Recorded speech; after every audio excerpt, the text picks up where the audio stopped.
The Thanksgiving table at my parents' house in Greenwich was set with their finest china. Crystal wine glasses caught the afternoon light. The turkey was professionally catered because Mom didn't cook anymore. Not since Dad's hedge fund started doing well. I'd driven 2 hours from my studio apartment in Queens. The entire drive I'd told myself this year would be different. That I wouldn't let them get to me. I was wrong within 5 minutes. Emma. My sister Victoria swept into the dining room in a designer dress that probably cost more than my monthly rent. You're here. I was worried you'd gotten lost. Queens is so far. It's 2 hours, I said. Exactly. So far. She kissed the air near my cheek, her perfume overwhelming. You look comfortable. I was wearing a sweater and nice jeans. Victoria was wearing Chanel. Mom appeared from the kitchen, or rather from supervising the caterers in the kitchen. Emma darling. Good you're here. Victoria, doesn't she look tired? Emma, are you sleeping enough? I'm fine, Mom. Those hospital hours must be exhausting. When do you work next? Tomorrow. 3 to 11. Victoria's eyes widened in exaggerated sympathy. On Black Friday? That's terrible. I'm taking the whole week off. Brad and I are going to Aspen. Brad was Victoria's husband, a corporate lawyer who made partner at 32. They lived in a 4-bedroom colonial in Westchester with a 3-car garage and a pool. I lived in a 400-square-foot studio with a Murphy bed and a view of a brick wall. Aspen sounds nice, I said. You should come sometime. Oh wait, can nurses afford Aspen? Victoria laughed like this was a hilarious joke. Dad emerged from his study. Emma. Good to see you. Still at Mount Sinai. Stat. Still in the ICU. Good. Honest work. He said it the way he might say, bless your heart, with pity masked as approval. We sat down for dinner. Victoria and Brad at Mom's right hand. Me across from them, next to the empty chair that used to be Grandma's. Grandma had died 6 weeks ago. We were still waiting for the will reading, scheduled for the following Tuesday. No one had mentioned her yet. Not really. Not beyond the logistics of the funeral. So, Victoria said, cutting into her turkey, the will reading is finally next week. Mom nodded. Tuesday at 2. Everyone has to be there. About time, Dad said. These things shouldn't take so long. 6 weeks is excessive. Estate law, Brad offered. It's a process. I've already been looking at houses, Victoria continued. She pulled out her phone, swiping through listings. This one is in Darien. 6 bedrooms, pool, guest house. It's only $3.2 million. That's lovely, dear, Mom said, leaning over to look at the photos. Look at this kitchen, Victoria zoomed in. Marble countertops. Professional-grade appliances. The kind you see in magazines. Beautiful, Mom agreed. And this one, Victoria swiped to another listing. In Greenwich, actually. Close to you guys. 7 bedrooms. Indoor pool. Tennis court. $4.5 million, but Grandma's portfolio can handle it. Grandma's portfolio has to be worth at least $5 million, Victoria said confidently. Between the house in Bronxville, the apartment in the city, all those stocks Dad's friend helped her invest. Plus her savings, her pension. Mother was very careful with money, Dad said. She invested well. Exactly, Victoria continued. So split 3 ways between us kids, that's over $1.5 million each. Maybe $2 million if it's closer to $6 million total. She looked at me, her expression one of exaggerated sympathy. Emma, you could finally buy a place. Get out of that sad little rental. My apartment is fine, I said quietly. It's 400 square feet. Victoria laughed. I've seen it, remember? When I came to visit last year. You don't even have a real bedroom. The bed folds into the wall. Like you're in college. It's efficient, I said. It's depressing. He turned to Mom. Have you seen it?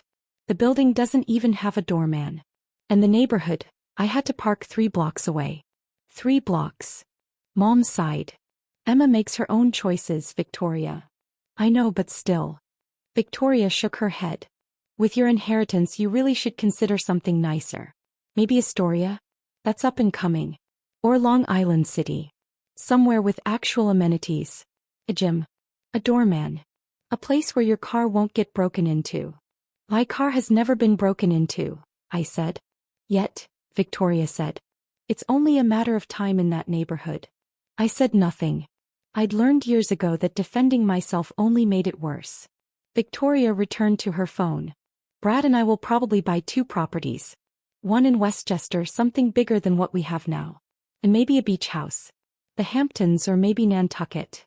Smart investment, Dad nodded approvingly. What about you, Emma? Brad asked. He was trying to be nice.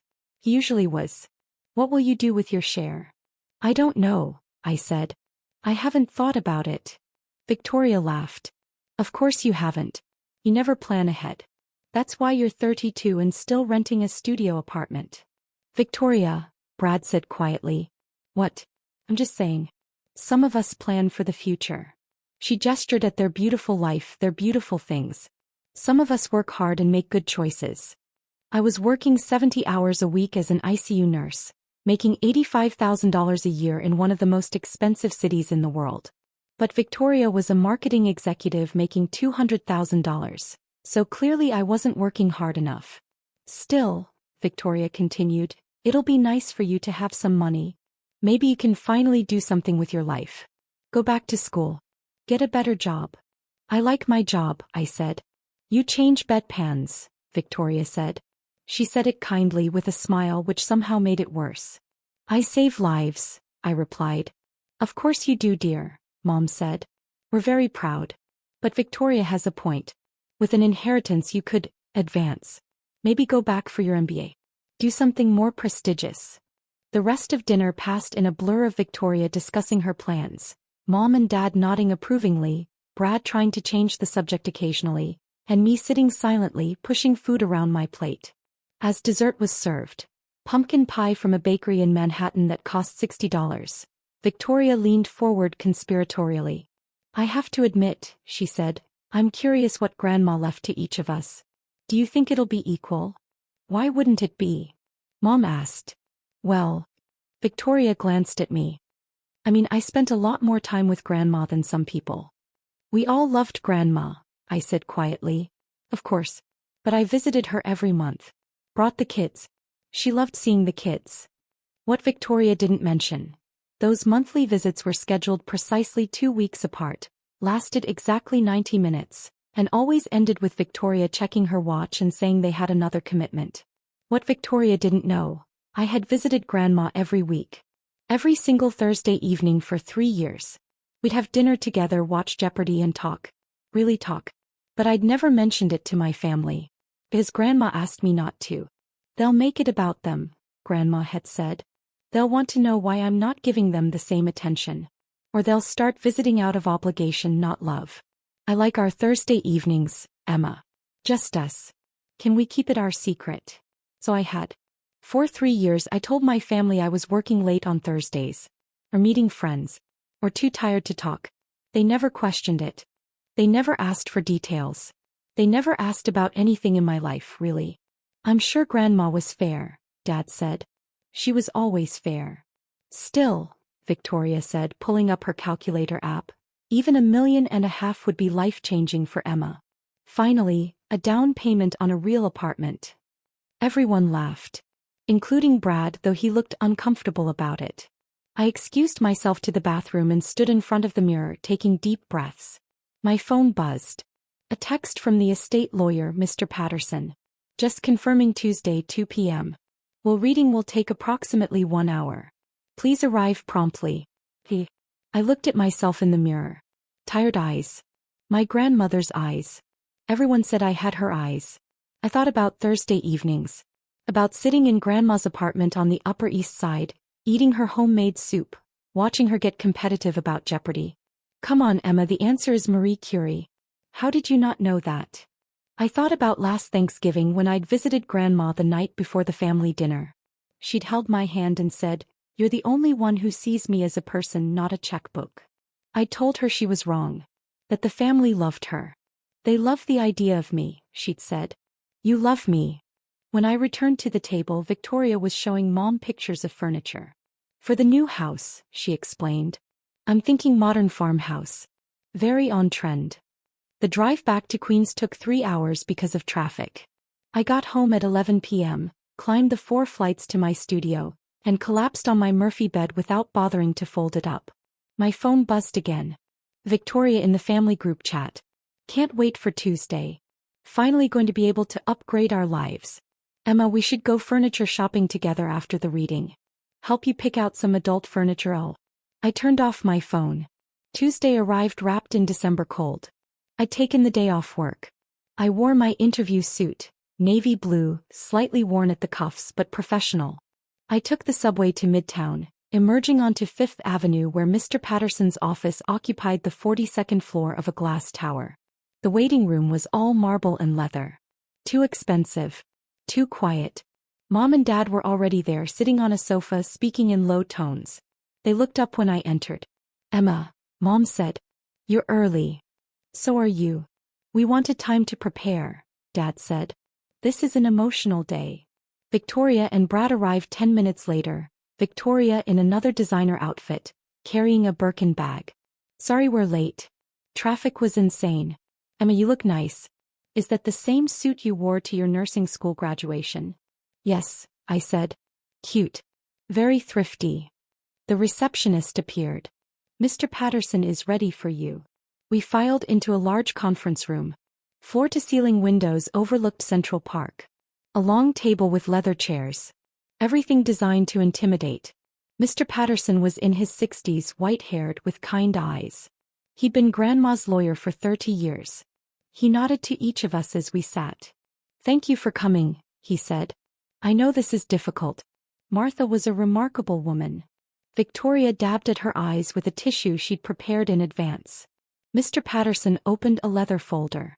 Before we begin, I need to clarify a few things.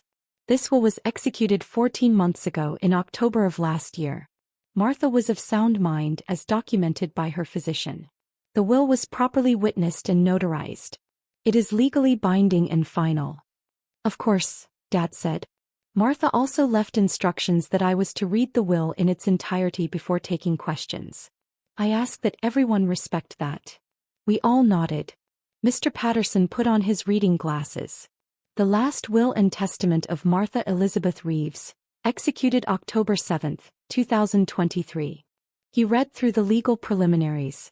That Grandma was of sound mind. That this superseded all previous wills. That Mr. Patterson was executor. Then he reached the bequest. To my son James Reeves and his wife Patricia Reeves, I leave the sum of $25,000. Silence. Complete shocked silence. Mom's face went white. To my granddaughter Victoria Reeves Morrison, I leave the sum of $25,000. Victoria's mouth fell open. What? Please hold all questions until the reading is complete, Mr. Patterson said gently.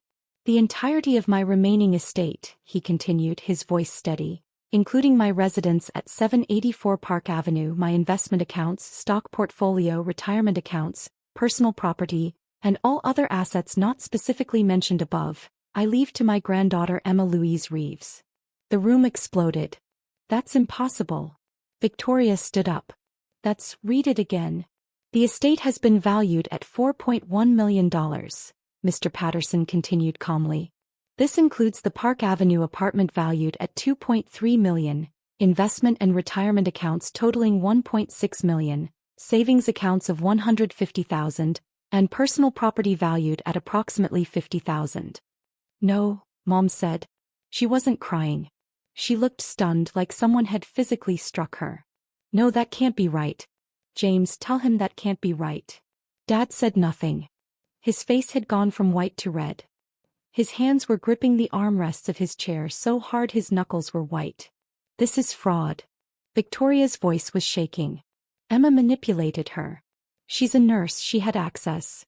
Mrs. Morrison, Mr. Patterson interrupted firmly, I must warn you that accusations like that could expose you to legal liability. I assure you this will is completely valid. But $4 million. Victoria turned to me. You knew this whole time. That's why you visited. You were planning this. I shook my head. I was crying. I didn't. I swear I didn't know. Liar. Victoria screamed. Victoria, sit down, Brad said quietly. No. This is insane. We're contesting this. Right now. This second. That is your right, Mr. Patterson said. However, I should inform you that Martha anticipated this possibility. She left a letter explaining her decision. Would you like me to read it? Yes, Dad said. His voice was hollow. Mr. Patterson pulled out an envelope. I recognized Grandma's handwriting on the front. To my family with love and honesty. He opened it and began to read. To James, Patricia, Victoria, and Brad. I need to be honest with you. I need you to understand this decision even if you never accept it. For the last 3 years of my life, Emma came to see me every Thursday evening. Every single week. Rain, snow, heat wave, holidays she never missed. Not once. She'd arrive at 6 o'clock with dinner. Sometimes takeout, sometimes groceries she'd cook in my kitchen. We'd eat together. Watch Jeopardy. Talk about our weeks. He told me about her patients. The ones she saved and the ones she couldn't. The families she comforted. The hospital politics she navigated. He asked about my life. My past. My memories. We talked about her grandmother, my late husband, and I got to share stories with someone who actually wanted to hear them. We talked about everything. Art, politics, books, life, death, fear, joy. Emma gave me 3 hours every Thursday. Every single week. That's 156 hours a year. Over 3 years, that's 468 hours. Nearly 20 full days of her life. She did this while working 70-hour weeks. While living in a studio apartment she could barely afford. While being dismissed by her own family for not being ambitious enough. She did it because she loved me. Not because she wanted anything. Because she saw me as a person, not as a grandmother-shaped obligation. Victoria, you visited once a month. 90 minutes each time. You'd arrive exactly on schedule, stay exactly 90 minutes and leave exactly when planned. You brought your children, which was lovely, but you spent most of the visit on your phone. You asked how I was doing, but you didn't wait for the answer. In 3 years, you spent approximately 54 hours with me. 1/9 of what Emma spent. James and Patricia. You called every Sunday at 10 a.m. Like clockwork. 10 minutes per call. You asked if I needed anything. You offered to hire help. You were dutiful. But you never visited outside holidays. Christmas and Thanksgiving. 2 meals a year. Maybe 6 hours total annually. You treated me like an obligation on your calendar. A box to check. Called mother. Visited mother for holidays. I don't tell you this to hurt you. I tell you because you need to understand. Emma didn't treat me like an obligation. He treated me like a friend. When I was diagnosed with stage 3 breast cancer 2 years ago, Emma took me to every oncology appointment. Every single one. She held my hand during chemo. He stayed with me when I was sick. He helped me understand my treatment options. None of you knew I had cancer. I didn't tell you because I knew what would happen. You'd feel guilty. You'd start visiting out of obligation, not love. You'd rearrange your schedules and resent it. You'd mark time until it was over. Emma never knew I was keeping it from you. She just came every Thursday and was there. I'm in remission now. Thanks in large part to Emma's support. So here's what I've decided. The people who were present in my life should benefit from my death. Not the people who plan to be present after it. Victoria, I'm leaving you $25,000. That's approximately $463 per visit over 3 years. A fair payment for your time. James and Patricia, I'm leaving you $25,000. That's approximately $83 per phone call over 3 years. Also fair. Emma, I'm leaving you everything else. Not because you expect it. You don't. Not because you asked for it. You never did. But because you earned it through 468 hours of just being there. If you're angry about this, I understand. But ask yourself, when was the last time you spent 3 hours with me without checking your watch? When was the last time you asked about my life and actually listened to the answer? Emma asked. Every Thursday. For 3 years. That's worth more than money can measure. So I'm giving her the money too. I don't do this to punish you. I do it to teach you. Presence matters. Showing up matters. Seeing people as people, not as future inheritance, matters. Maybe you'll learn that. Maybe you won't. Either way, Emma has earned this. Every penny. With love and absolutely no regrets, Martha Elizabeth Reeves. The silence that followed was crushing. I was sobbing. I couldn't stop. My grandmother, she'd known. She'd known exactly what she was doing. Cancer. Mom whispered. You had cancer? She's dead, Patricia, Dad said flatly. It doesn't matter now. Every Thursday? Victoria was staring at me. You visited her every Thursday? I nodded, unable to speak. You never told us. Grandma asked me not to. Why? Because. I wiped my eyes. Because she said you'd make it about you. And she was right. Look at you right now. This is manipulation. Victoria turned to Mr. Patterson. This is clearly manipulation. She isolated our grandmother, poisoned her against us. Mrs. Morrison. Mr. Patterson's voice was sharp now. Your grandmother wrote that letter 14 months ago. She was cancer-free at the time as documented by her oncologist. She was of completely sound mind. I have that documented. I have documentation of Emma's visits.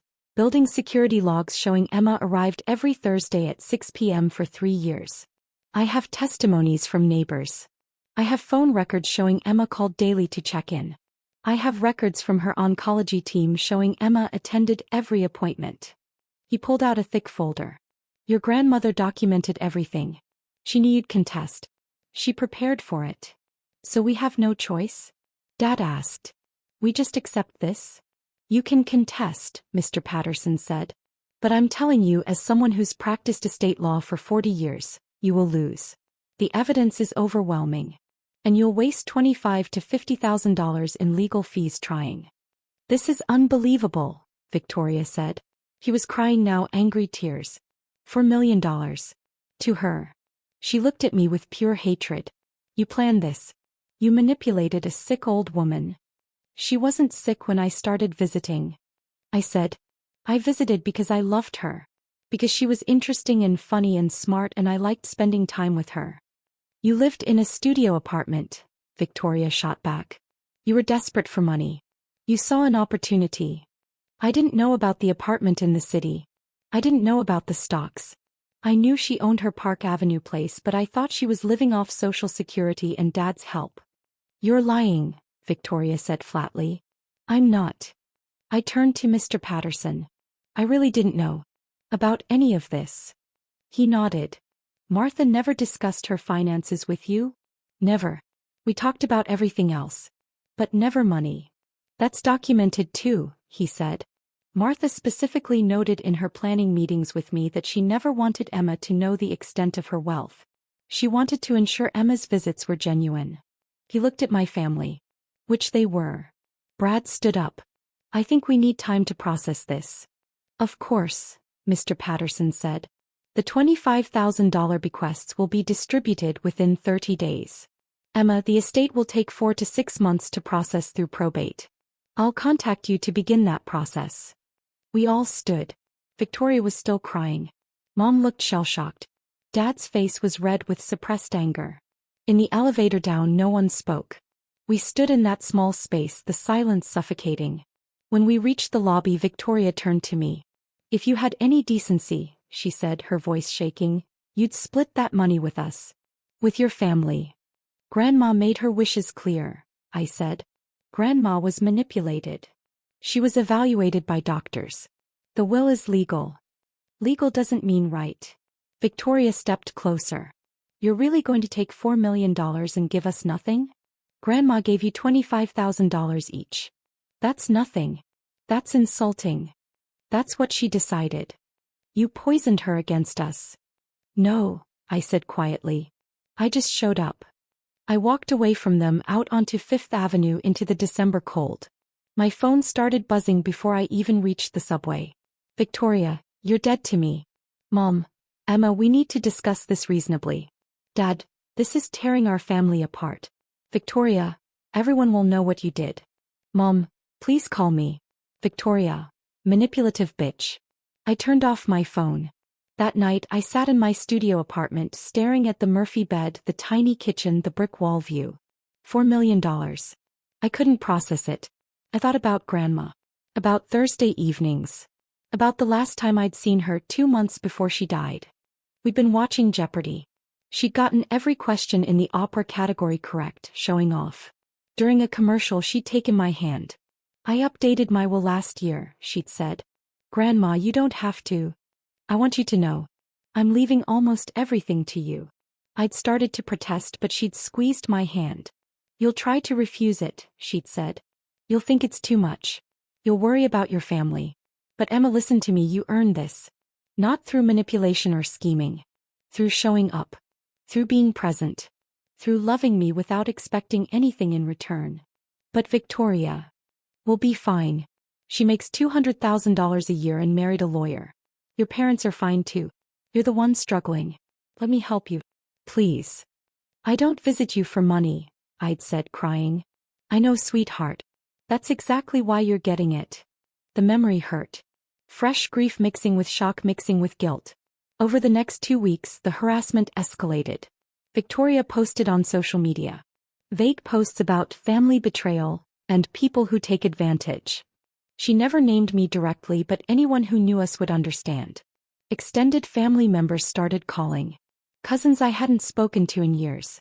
My Aunt Helen, Grandma's sister, left a voicemail. Your grandmother would be ashamed of you. Mom called daily. Sometimes crying, sometimes angry. How can you do this to us? We're your family. Dad sent emails. Long, formal ones explaining why I had a moral obligation to share the inheritance. How family meant taking care of each other. How Grandma would have wanted us all to benefit equally. Except Grandma had explicitly stated otherwise in her letter. Victoria showed up at my apartment building one Saturday. The buzzer rang 20 times. When I didn't answer, she left packages outside my door. Inside, printouts of Zillow listings.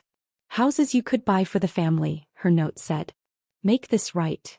I called Mr. Patterson. Can they keep doing this? Technically yes.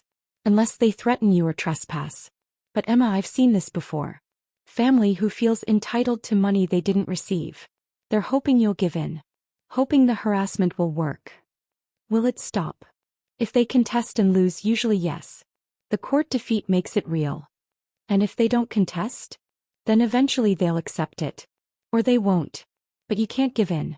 Martha made her wishes clear. Honor them. 3 weeks after the will reading, I received a legal letter. Victoria had filed a will contest. Grounds: undue influence, isolation of decedent, taking advantage of vulnerability due to cancer diagnosis. Mr. Patterson called me. Don't worry. We expected this. Gather any evidence you have. Text messages with your grandmother, photos, anything showing your relationship was genuine. I spent a week going through my phone. 3 years of Thursday evening photos. Grandma and me at her dining table. Watching Jeopardy. Cooking together. Playing cards. Just being together. Hundreds of text messages. Daily check-ins. How are you feeling? Do you need anything? Thinking of you. And her responses, I'm fine, sweetheart. Just happy you're in my life.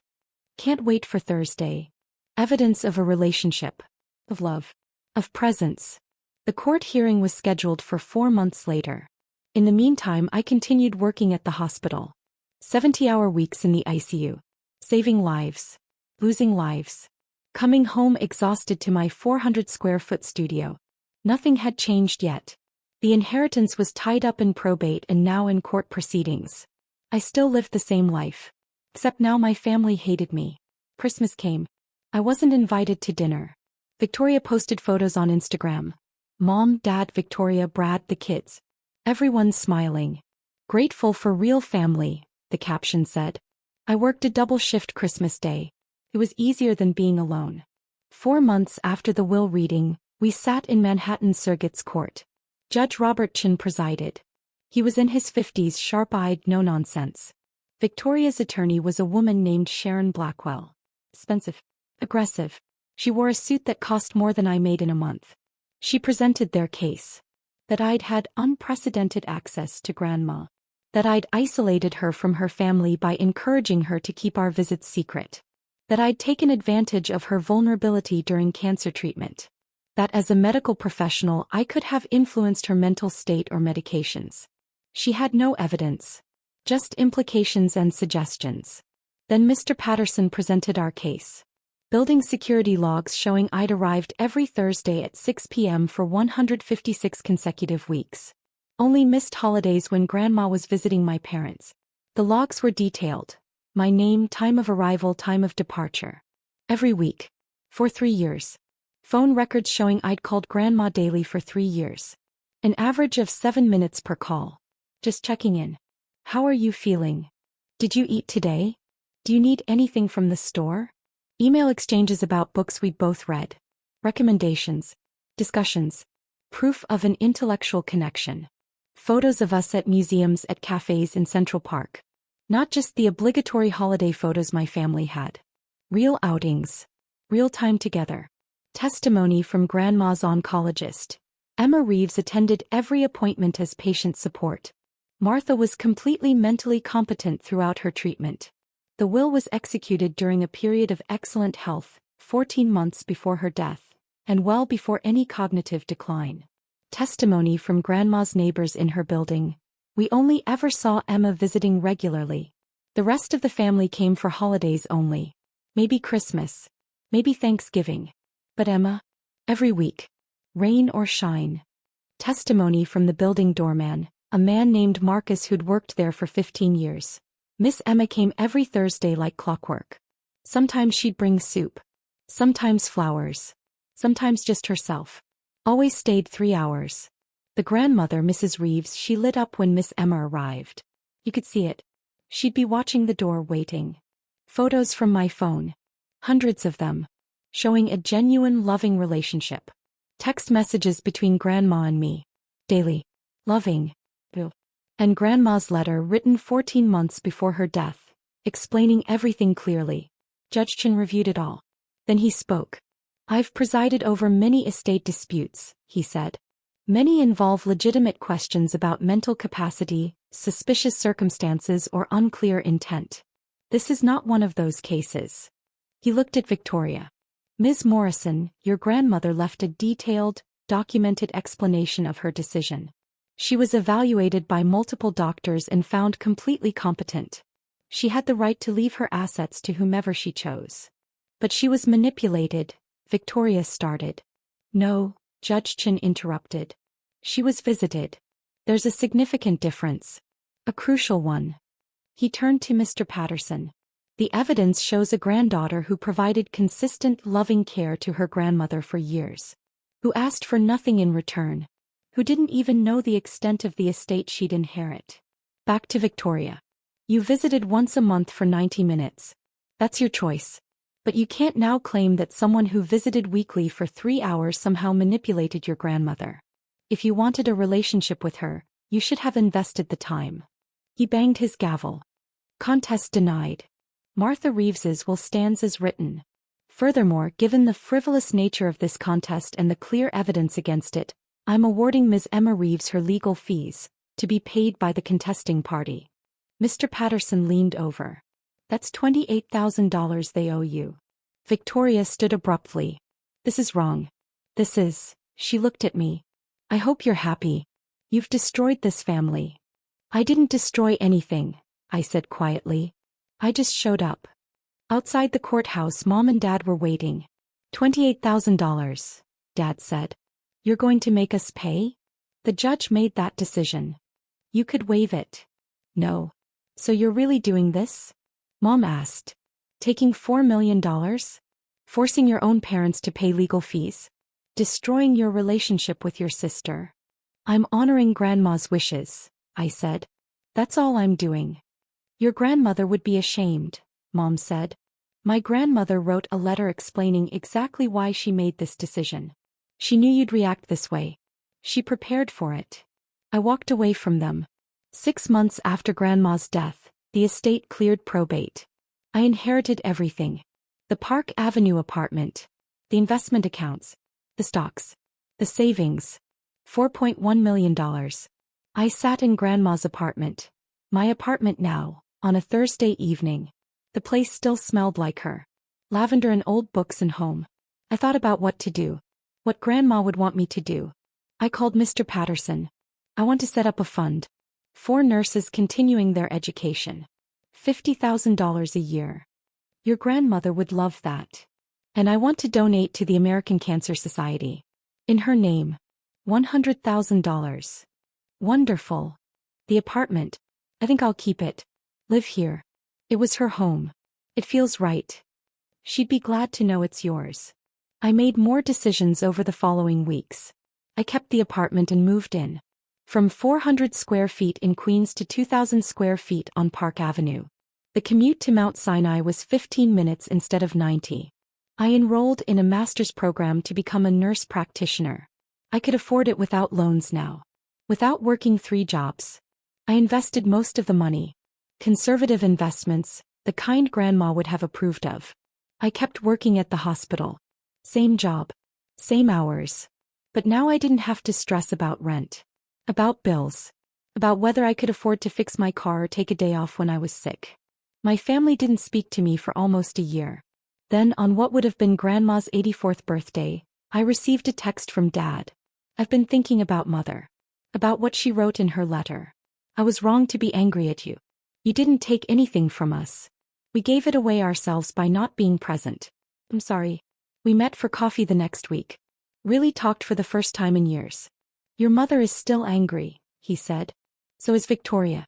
I don't know if they'll come around. That's their choice, I said. You were right, though. About showing up mattering. I should have shown up more. For Mother. For you. It's not too late, I said. For us at least. We started having coffee every other week.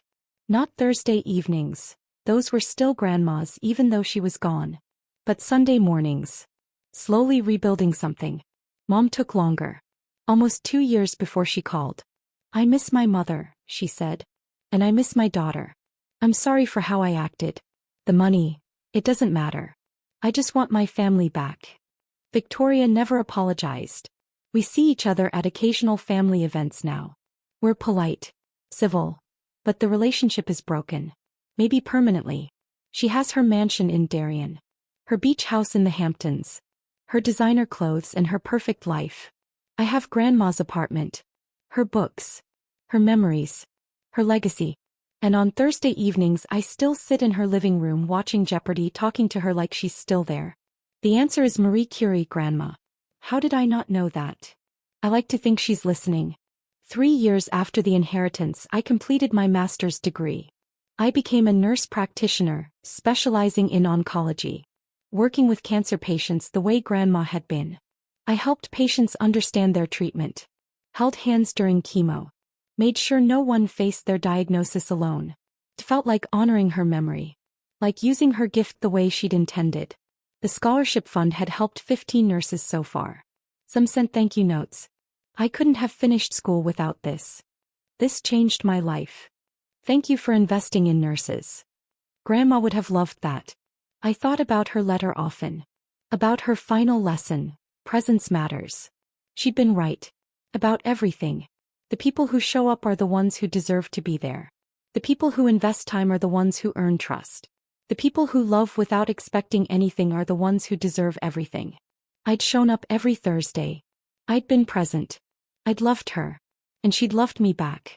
With a $4 million inheritance and a letter explaining exactly why. On Thursday evenings I still sit in her living room. Sometimes alone. Sometimes Dad joins me. Sometimes friends from the hospital. But I'm never lonely. Grandma gave me more than money. She gave me the knowledge that I'd done right. That I'd been there when it mattered. That I'd loved someone fully and they'd loved me back. That was the real inheritance. The $4 million was just proof.